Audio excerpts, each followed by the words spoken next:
आज हम MA final Kanupriya paper जो है हमारे सिलेबस में, उसकी आज हम व्याख्या पढ़ेंगे। यह क्यों मेरे प्रिय, क्या इसलिए कि तुमने बार बार ये कहा है कि तुम अपने लिए नहीं मेरे लिए मुझे प्यार करते हो।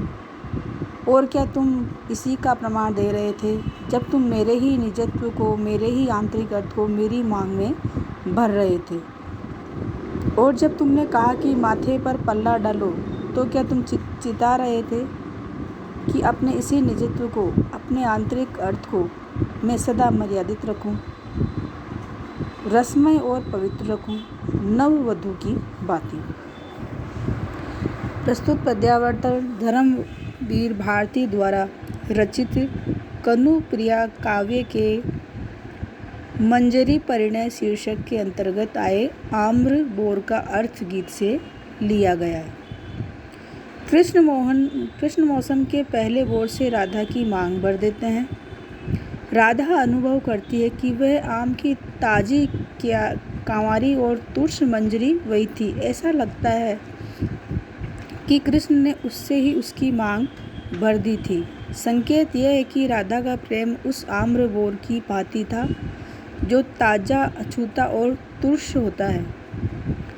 राधा को यह भी लगता है कि कहीं ऐसा तो नहीं है कि कृष्ण ने प्रेमावश में आकर मेरी पगडिंडी सी उजली और शुभ्र मांग को आम्र मंजरी से भरकर यह प्रमाणित किया हो कि उसका प्रिय उसके भीतर ही स्थित है, बाहर वह कहीं नहीं है। इसी स्थिति को देखकर राधा प्रसन्न हो उठी और वह यह कहती है कि कृष्ण ने जो कुछ किया है वह ठीक ही किया है, क्योंकि वे तो बार बार यह कहते रहते हैं कि अपने लिए नहीं राधा के लिए ही राधा को प्यार करते हैं। उपयुक्त कर्म में ही राधा यह भी कह रहे कि कहीं कृष्ण ने उसकी उजली मांग को भरकर यह प्रमाणित करने का प्रयत्न तो नहीं किया कि उन्होंने राधा के ही निजत्व को, उसके हृदय में स्थित उसी के भाव को अपनाकर उसी से उसकी मांग भर दी हो। संकेत यहाँ पर यह है कि राधा के हृदय में जो उसका निजत्व है, वही निजत्व उसका प्रिय कृष्ण है, उसके अतिरिक्त और कुछ नहीं है। हृदय के भीतर की भावनाएं जब तीव्रतम हो जाती है, तब प्रिय और प्रेमी दोनों में कोई अंतर नहीं रह जाता है। राधा और कृष्ण का प्रेम भी इसी स्थिति को पहुंच चुका है। तभी तो राधा को ये लगता है कि कृष्ण ने राधा के ही निजत्व को, उसी के भीतर छुपे हुए प्रेम जनित भाव को उसकी मांग में भर दिया है।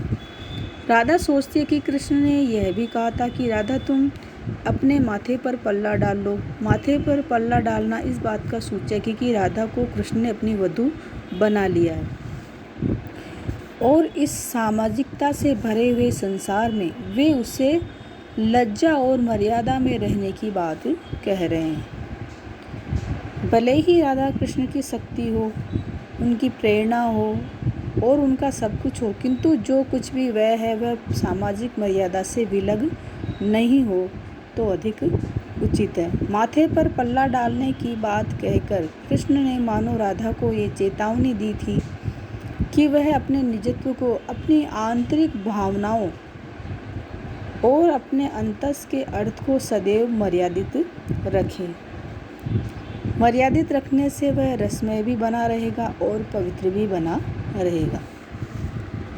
ठीक उस नववधू की तरह जो जब प्रिय के घर में प्रवेश करती है, तब लज्जा, मर्यादा, रसमयता और पवित्रता तीनों को साथ लिए हुए जीवन बिताती है।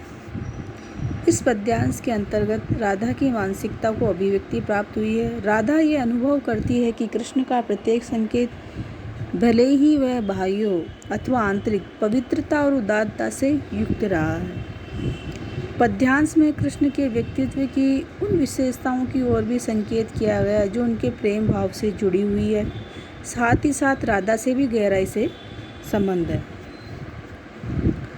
निजत्व और आंतरिक अर्थ जैसे प्रयोग भाषा की लाक्षणिकता और व्यंजकता को भी व्यक्त करने वाले हैं तथा ये संकेत भी देते हैं कि कृष्ण और राधा का प्रणय उदात्तम सोपानों पर पहुंचकर व्यापकत्व धारण कर लेता है।